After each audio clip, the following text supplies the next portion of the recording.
All my friends are guys, they always have been. But over the last 10 years I have had several friend with benefit relationships and they all have worked out great for us both. I would say that I didn't start out friends with any of them.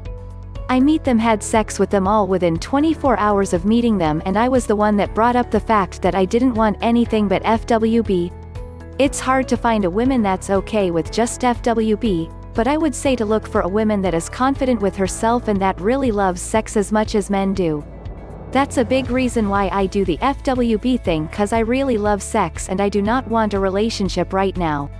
Find you someone who is very happy being single. All women, even though they are happy being single, still have needs, and believe me that having sex with a man is much better than using a toy any day.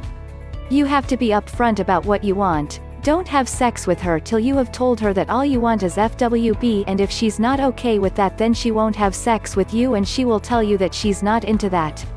I wish you the best in your search for a friend with benefits.